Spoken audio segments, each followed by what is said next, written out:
When they discover a dinosaur bone, it doesn't come up with a label which says, I'm 100 million years old. What the museums tell us is a lot of speculation. You've heard the story about how dinosaurs died out 65 million years ago, but there's a lot of evidence that people and dinosaurs lived at the same time.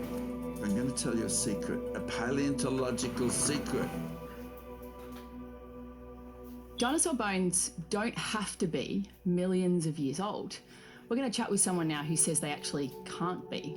I'm here with Dr. Taz Walker from Creation Ministries International. Taz, you teach about dinosaurs all around the country, and in particular, you do refer to one dinosaur when you're teaching. What is that dinosaur, and what do you say about it? Well, it's a dinosaur that was found in near a little town in Queensland called Muttaburra. So they found the dinosaur there, and you'd never guess what they called it. They called it a Muttaburrasaurus. Okay. So that's where it comes Logical. from. That's logical. But anyway, they call it a Muttaburrasaurus, and this dinosaur is on display in the museum, which is in the city near where I live. It's actually an enormous dinosaur. Its head reaches pretty well as high as the ceiling. And it's astounding when you walk into the museum and see it. So I have a picture which I took of this dinosaur, and I like to show it to young people at school when I talk about them. Okay, Taz, I'm a teacher, and I love talking about dinosaurs with my students. Clearly, they light up the moment that you start speaking about them. It's engaging and they're interesting. What are some of the things that you talk about in the games that you play with kids? Well, one of the things that I talk about, they light up. Absolutely, once you start talking about them, the kids love them. And so I ask them questions about what do you notice about this dinosaur. And so, of course, the kids are all full of wanting to say what they see. And so the hand goes up, and I'll say something like, it's standing on its back, 2 legs. I say, yeah, I noticed that, but there's something else that I noticed. And they'll say, oh, it's got a long tail. And I say, yeah, I noticed that, but there's something else. And oh, it's got little things sticking out of its backbone. I say, yeah, there's something else I noticed though. And they go on and on and on, and eventually they run out of guesses, you know. And I say, well, I'll tell you what I noticed. The thing I noticed about it is that it's dead.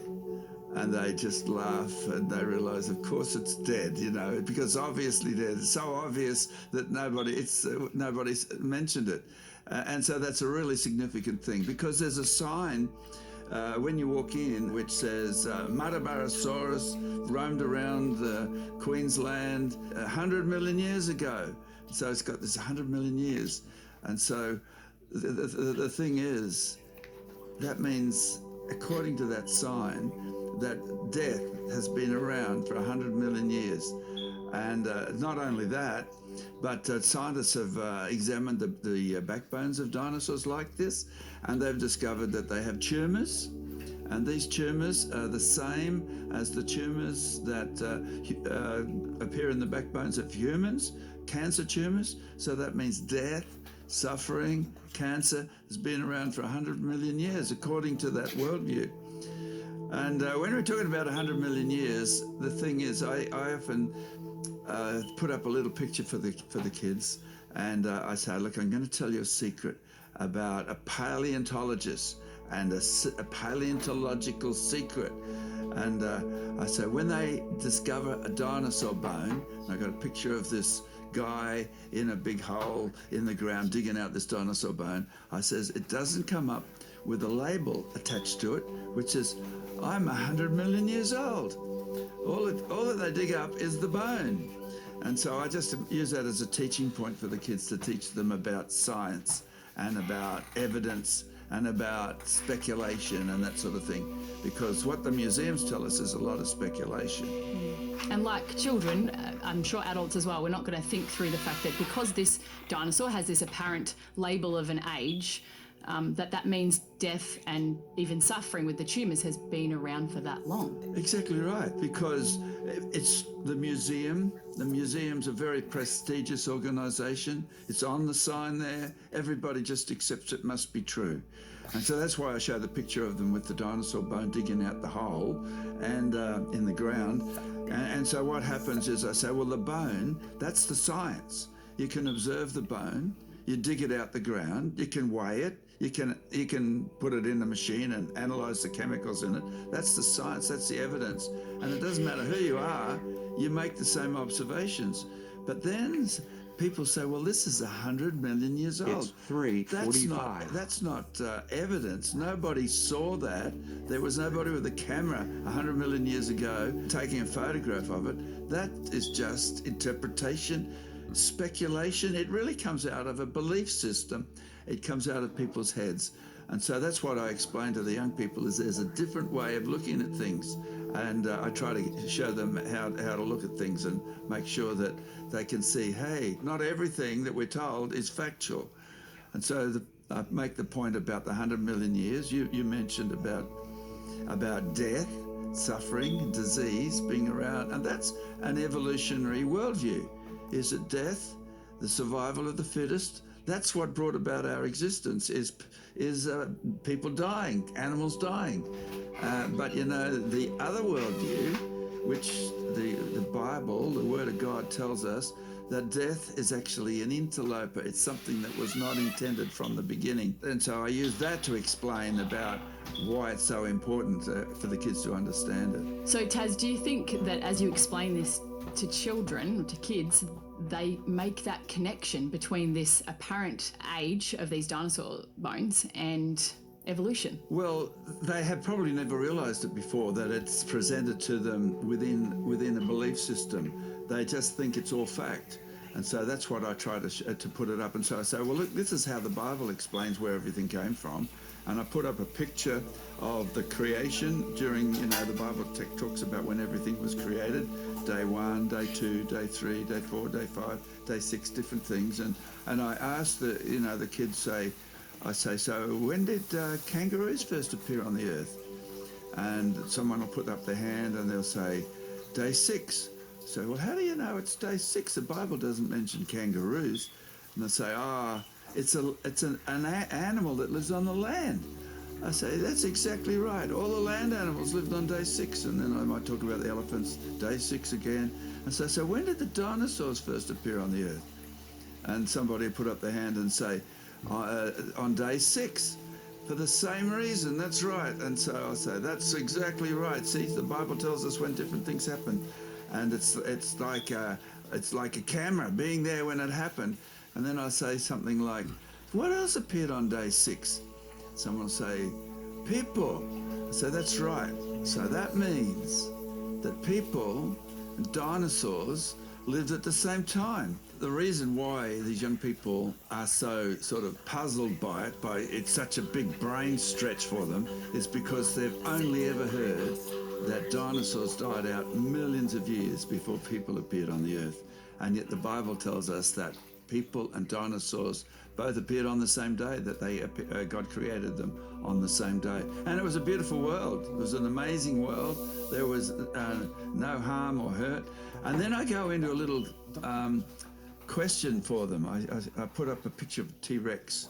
And of course, what's this T-Rex? Kids know the names of the dinosaurs. They do, don't they? And then I put it up and I say, look at the teeth on this animal. Look at the teeth. They're 15 centimeters long, and a row at the top, a row at the bottom. So with teeth like that, what would this dinosaur originally have been? And then I say, hands up, who thinks originally this would have been a plant eater? Next to nobody puts their hands up. And then somebody will, and then all the other kids look, crazy, fancy thinking that. And then I say, who thinks that this would originally been a meat eater? And all the hands go up, they think it's a meat eater. And who thinks it would have been a scavenger? The hands go up. And who thinks it would have been a meat eater and a plant eater? And then I'll say, do you think that the Bible would tell us what dinosaurs ate originally? And they say, no. I said, well, it does actually. I said, if you look just after God finished creating, right there in the beginning, God says what he's made for all the animals to eat. He says, all the birds, all the animals that creep on the ground, I've given you every green herb for food. So what were they originally? They were plant eaters. So that enables me to just go into explaining You know, why? Why was that? Why didn't God sort of T-Rex, big animal? Why didn't he say, if you're feeling hungry, have a chomp on Adam's leg? And I think that's pretty cool, but anyway. And of course, because there was nothing that caused any hurt or harm at the beginning. There was no bloodshed. Adam and Eve weren't scared they were going to get eaten by an animal, and they weren't sort of worried that tigers were going to eat them all up. And so it was a good world.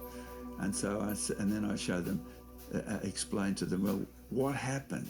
And then I put a picture up of Adam and Eve eating the fruit from the Garden of Eden. So you're giving us this different view, this different worldview that perhaps they haven't even considered, because all they've been told is one particular worldview.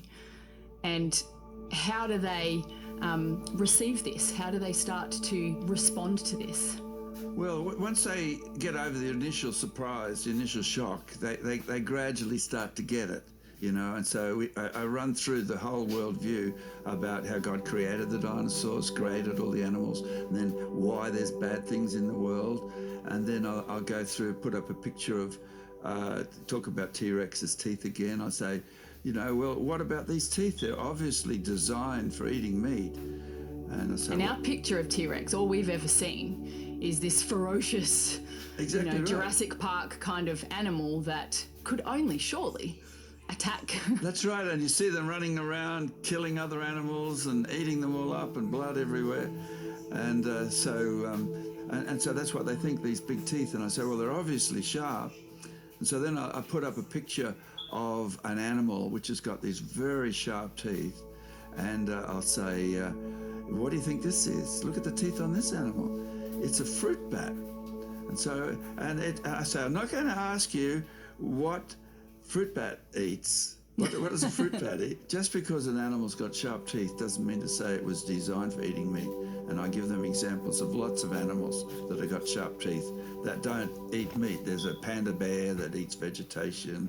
There's a monkey in South America that's got huge teeth that only eats fruit, and so that just makes the point, that you can misunderstand what we see in the world and interpret it the wrong way. And so I then go on and explain some more in the line of how it fits into the worldview, and I explain about the creation. I've talked about that. The flood, the fall. I talk about that, and then I bring up and talk to them about the huge catastrophe, the biggest disaster in world history. Okay, so how do you introduce that? What do you tell them happened? It's the flood, the global flood that the Bible describes, and that's crucial for understanding dinosaurs. How come? Well, why do we find dinosaur fossils all over the world, you see? And why do we find them buried in all this sediment that's been laid down by water? And it's interesting that when you go to a museum, often they'll have a picture of a dinosaur, how do dinosaur fossils form? A very convincing picture. So explain to us what are they exactly drawing right. in here? And so they have a dinosaur walking around, and it dies. It might be in a river or something, and it dies, and it sort of it gradually sinks to the bottom of a lake.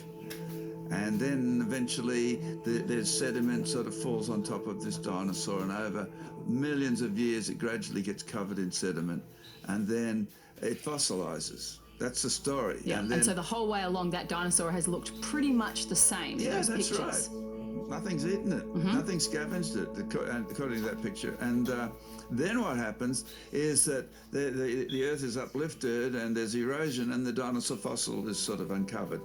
And so I'll say to the kids, so what do you think about this picture? Is there anything wrong with this? Does anybody keep a fish? Anybody got an aquarium?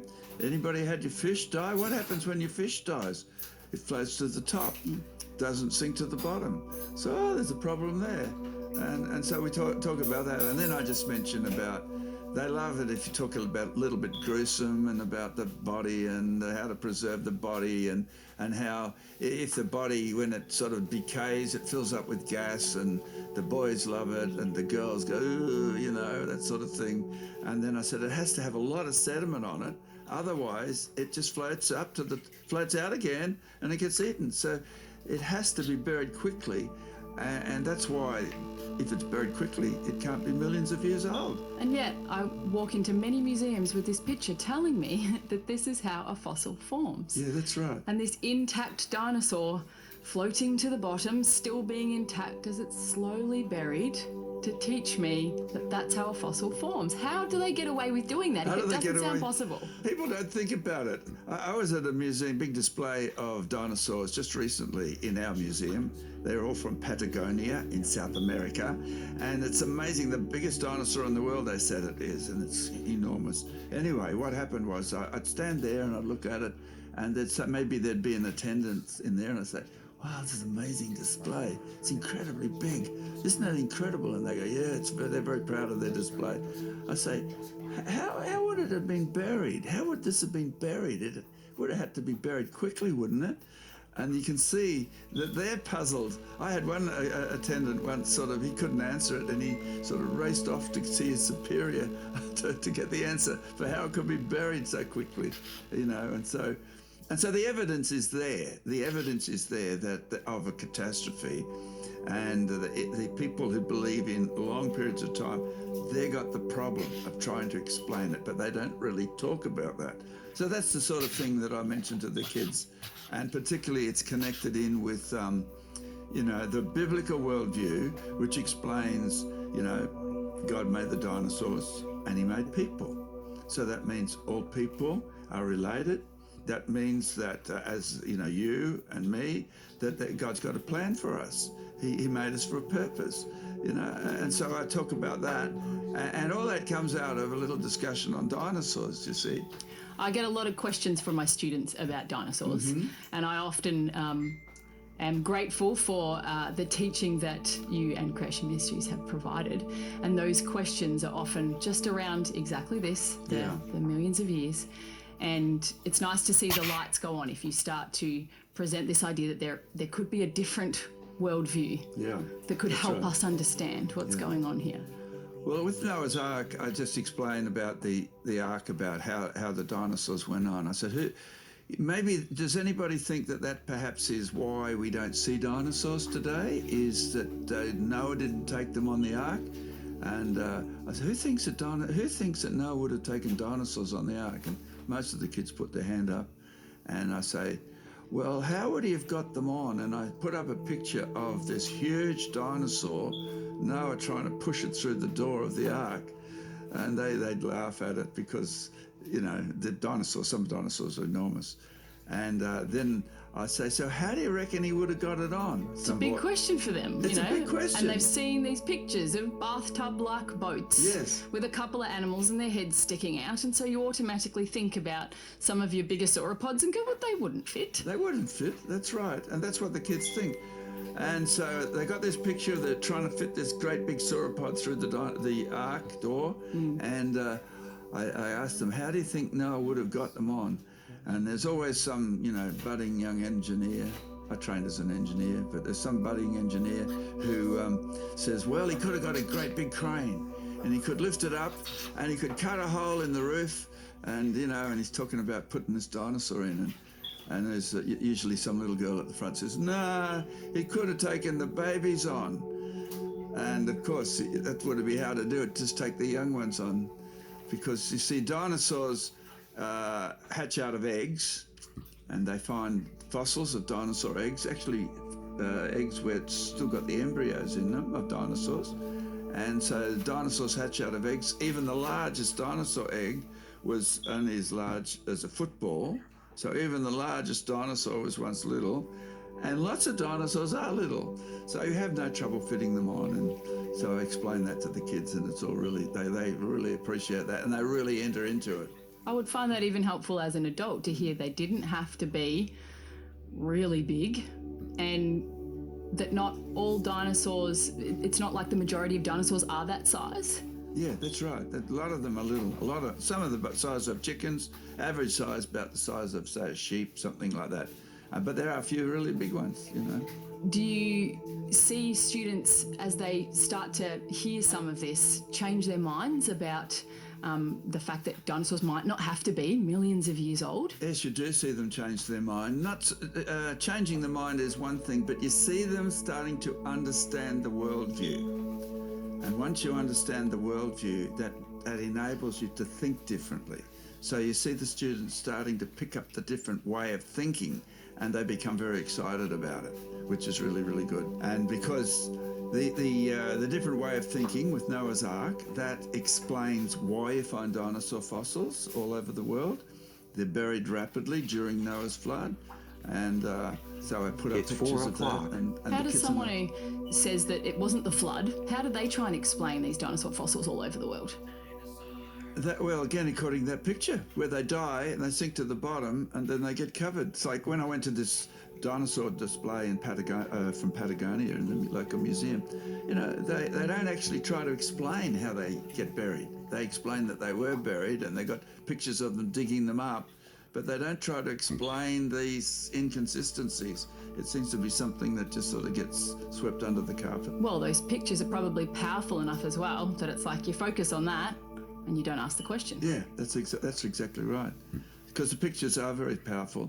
I was speaking to a lady once. They grew up in a church, a local church out in the country, and as she said, her brother was very, very keen. He became a Christian in his teens, and he was very keen. He was always at church. He had a Bible open, and you know, as a teenager. But she said, I remember that he started asking questions, and he couldn't get answers. And so he ended up, he abandoned being a Christian, and he became an atheist, and he became actually a geologist, and he basically hasn't been near a church for 40 years, or more than that, 40 years. And whenever he wouldn't talk about it. And anyway, it's a very interesting story, is that she came across some back issues of Creation magazine, and she thought, oh, Glenn will like these. So she bundled some up and sent them to him in the other side of the country.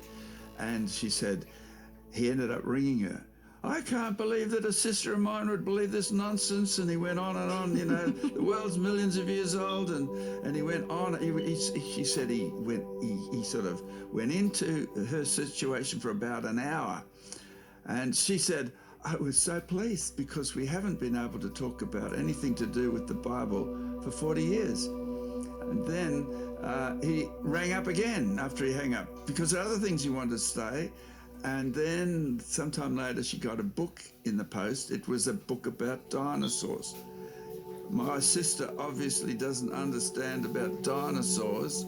And so he sent her a book about dinosaurs so she can understand that they're millions of years old and that Noah's flood and the Bible's not true. And so she came to see us and wanted to find out about how to explain it to him. She says, I've never been interested in dinosaurs. You know, but it opened the door for that conversation. It opened the door, and she said, if it's going to help my brother, I'm going to learn about them, which is really, really cool. Taz, I find that students will often get their knowledge of dinosaurs and what they think they know about them from movies like Jurassic Park and all of the movies that have come in that series. And they teach particular things, and students don't realise often that they're just taking that on as fact. And so, for example, the last Jurassic World movie focuses more in on dinosaurs having feathers and dinosaurs that perhaps don't seem to exist, but this is like a new type of dinosaur. And so my students are often surprised if I'm suggesting that maybe that information's not correct, even though they know it's a movie. They know it's a movie, yeah, but it comes across and they believe it. And then if you tell them it's not true, they don't like you. It's a shock to the system. It's a shock to the team. Yeah, you've got to talk through, well, hang on, it's a movie here. Is there sometimes a bit of a bias behind those movies to teach some things that might not be true? Well, the movies are wanting to get a big audience. So they're not particularly worried about being factual, you know. They do include facts and the latest information, but it doesn't necessarily all have to fit together. Yeah, we've really appreciated having some Creation Ministries books and magazines and things around for the students to be able to read, and it's amazing to see how quickly it promotes conversation and the students saying, I've got a question about this, because even just the pictures are powerful to see, hang on, this is something here that I've not been taught most of my life, or I've seen the movies, or I've heard the comments from you know, whoever it might be, that our world is millions of years old and dinosaurs are a part of that. And they're taught from a very young age. Like, it's not as if they wait till they're at high school that they're taught about this. And even in primary school, they're taught in preschool about it. I remember I was on a meeting at a little mining town out in the outback of Queensland, and I was just asking. I put up a picture of a dinosaur, and I said, "Anybody know the name of this dinosaur?" And a little kid at the back. There's only about 30 people in the meeting. A little kid at the back put up his hand, and he says, "Triceratops." And I said, "Yeah, that's right. That's really good, mate." And his parents were really proud of him, you know. And then I said, "So how long ago did this dinosaur live on the earth?" And he put his hand up again. And I said, "Yeah." He said, 100 million years ago. I said, "Wow, where did you learn that?" And he said, "At preschool." I said, "How old are you?" He held up his fingers. 4. He's 4 years of age. I'll go further than that, Taz. My children were learning at 2-3 years old, watching a very, you know, some of the basic play school. There's another one called Dino Dana, and it's a beautiful story, but it's teaching them from such a young age. Yeah, and so basically it's within this worldview. It's a secular, a naturalistic worldview which believes that everything made itself, that there was no intelligence behind it. So that's what the worldview is. And it's, you know, it's wall to wall, you know, from beginning to end. That's all that's really taught. And it's that's why we're having this conversation, so that we can balance it up a little bit. I have to say, Taz, that it's been wonderful to see even my little ones, when we see these shows that are teaching them about dinosaurs being millions of years old, when we teach them to think about the facts and the evidence, and even that lovely picture that you described as saying, well, does the dinosaur bone, when we dig it up, have a tag on it that says how old it is, how they can start to think through that and realise that doesn't have to be the case here. And to see my children, as they've grown up, be able to now, when they hear other people talking about the world being millions of years old and that dinosaur fossil being millions of years old, to be able to say, well, how do you know that? And I've heard my 8-year-old say, actually, there's a different story. So lovely that we can start to help them understand that doesn't have to be the story. Yeah, that's right. That's right. We got a message from a young guy. He was in his final year of high school, and he just made this message. He says, "I've been reading creation stuff for years," and he says it's a lot of fun. So he's getting this information and reading about it, and he says, "I'm actually finding that I'm acing my high school science class from what he learned through this creation material." And he says, "We're actually learning about evolution, and I seem to know more about it than my teachers," which is very interesting. So it's very positive in the lives of young people when they get these concepts in their head and are able to sort of distinguish between what is fact and what is just made up story, and then see how it connects with them and their purpose in life, and with the Bible, the Word of God. It makes a huge difference in their lives. I love that you say it like that. They start to learn to know what's fact, distinguish between what is fact, what's hard evidence, the scientific method, and what is a story, and the difference between those. It's powerful to be able to know the distinction as a young person. Yeah, it's been great to talk about that and to be able to fit it into a different worldview. Excellent. Thanks so much, Taz, for spending the time with us talking about this today.